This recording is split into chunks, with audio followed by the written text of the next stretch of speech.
and probably one of the final updates on the DIY remote control project that I'm working on since sometimes already. For the people that has subscribed on the channel from the beginning, they surely know that this video blog or anyway project is going ahead since quite a while. So here we are, the last part of the chassis implementation has been done. So now the display is fully integrated into the main chassis, and I have also completed the backside of the control unit with the power supply and the USB cable connector, plus some other things that was needed. But before to start in reviewing in deep what are these last update that I did, I would kindly ask you to subscribe to the channel and to give a thumbs up to the video if you like it, and to hit the bell in order to stay tuned on the news on the channel. This is a small thing for you, but it's a very important for my channel, and to guarantee that I will keep on uploading this kind of video if you are interested to it. So first of all, the display, check it out, is here. I have created an extrusion to fully wrap the display. Of course, this extrusion is cut in two because my printer was not capable to take it in just one piece. I'm gonna turn it to see it really the way it is on the back. As you can see, that's it. And then I have created a wrapper here, front wrapper here, to close it and hide completely the PCB of the display. Probably the only thing is that I finally end up in put it a little bit too much on the lower side in terms of the height of the console unit, and I have also created some inclination here, but probably not that much, not enough. So maybe I will create a new extrusion and a new design in order to put it a little bit more high and to incline it a little bit more in the back. But I mean, these are really details. The display is perfectly functional and is easily usable. As you can see, it's perfectly working and is perfectly visible. Also the touch part here, as you can see, here you can set the watch of the unit, and I mean, it's perfectly functional. Just one note respect to the other display that I have started the project with, which was still a Nextion display. There was a 7-inch display, and the touch mechanism was the resistive one. This is a 10-inch, so it's wider, and the touch mechanism is capacitive. And I have to tell you that from a user perspective is much better than the other one. So definitely that was a good choice. Was really needed an upgrade on the 10-inch respect to the 7-inch, considering that this upgrade cost me a little bit in terms of say tuning of the project, because the power sink required for the 10-inch was a little bit higher than the 7-inch, and this created me some overheat issue. I still don't know if it was worth or not. I'm start really using in the console right now, making real things, and I will and in using it I will realize if it was really worth or not. But for the moment I'm quite satisfied. Not entirely sure if the 10-inch was really needed, but definitely satisfied. Let's see what is behind now the console. So let's turn it to see a little bit the work that I have done on the back. There you go. Basically, here you can see again the structure that is wrapping the display. and here you can see first of all the power supply. I choose a power supply that I bought on Amazon, which is 9 volts 5 ampere. This is really needed because these things, when it's really working in all the with all the elements sucking current, I mean it's really eating in this moment around 3 ampere, so at least 5 was needed to stay secure. I managed to find this power adapter, which is quite cheap and is working very well. It's stable and not noisy apparently, so for a moment a good deal. Second thing that I added here is the button to switch on and switch off the unit. And here you can see an element that was definitely not forecasted for me, but that I understood that was absolutely needed, which is a small fan, again a 12 volt fan that I'm of course powering at 9 volt, to bring inside the bay here some air which is floating out from the front here. There you go, from here, in order to create some effect of temperature control inside the bay. As if you have seen in my previous video, I had some overheating problem.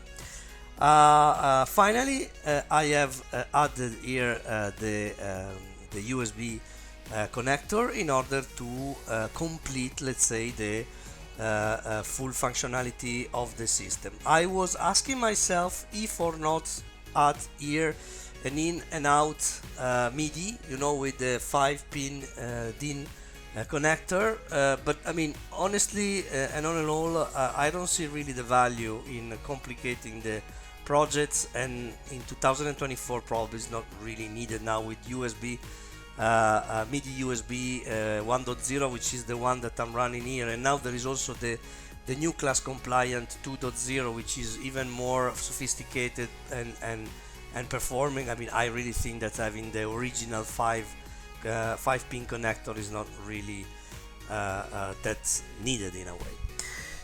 It was a little bit complicated to make the cable management inside the unit from the bay here to the display. I had to manage some hole inside the chassis here, and especially behind inside the wrapper, the container of the display, but at the end I managed to do it. Now, some consideration after the first, let's say, days of real usage of this system. As I've already said in some other video, the system is really working flawlessly. You can see that it's also quite stable now that I have worked on the temperature control inside the bay here. The system is really stable. There is just, I understand that there is just one thing again that I was not really forecasting that is a little bit annoying me. The name of the tracks here is always present inside the display, and of course moving here the group of fader, as you can see here. Now I move it to the second group of tracks. Of course also the name of the track is updated, as you can see. So I mean, I have always this information inside the screen, but I have to say that from an ergonomic perspective, it's not that satisfying having it there instead of here below the tracks, or maybe here in the middle. When I work and I need to do something, it takes me an effort for me to read the name of the track that I'm looking for, and then to count in order to associate the name to the appropriate channel, to the appropriate track. As a reminder, in the MIDI control unit there is a very subtle display which is covering the entire surface of the 8th track, and the names of the track is really placed in front of every track. So from an ergonomic perspective, this is much better. So I need to think if I want to keep it like this, or if I want to do something a little bit more sophisticated, which in the case of the MCU protocol is not that easy. The MIDI control protocol is not that easy. If I want to extract the name of the tracks and then put some display here or here in order to display it, something that I need to see. Another thing that I found a little bit, let's say, not super satisfying is the feel in the touch here of the buttons. I have the buttons works perfectly, all the button works and all the lights are correctly working, so it means that the setup is correct. I don't have anything to say about this.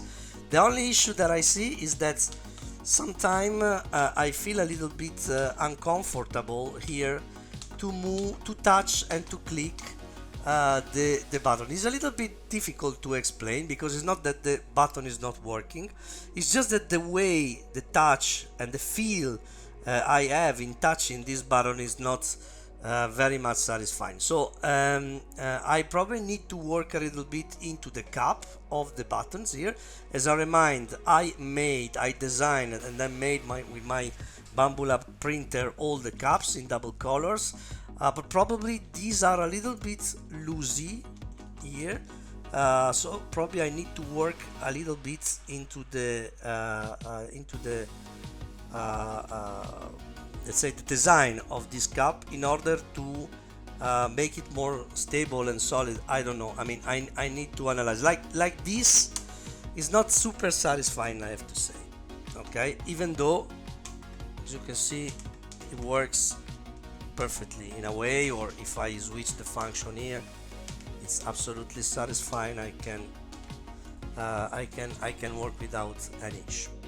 So these are the two I'd say the positioning of the display to be put a little bit higher probably, the issue of the name of the track, which are not physically inside every channel, and the feel of the button touch are the things that are making me think if I want to work more on this or not.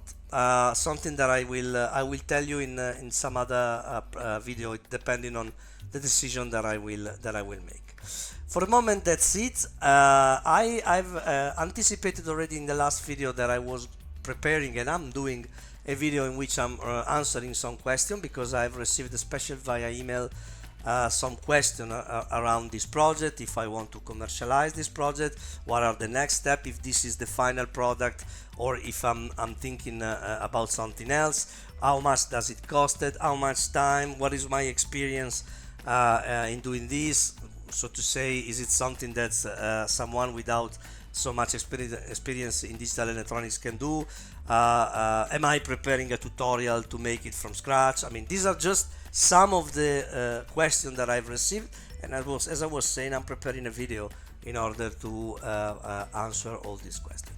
Finally, I'm thinking also, if it's the case or not, I'm around 1,000 subscribers, to make a first live, again, to interact with you. If someone of you will want to participate to the live, maybe showing in real time the functionality of the console, the way it is, maybe the design in terms of the electronics, or the PCB, the way I realize the thing, the software that I'm working on. I don't know. It's something that I will think also about. For the moment, I want to thank you for your attention and your time, and I'll see you in the next video. Bye.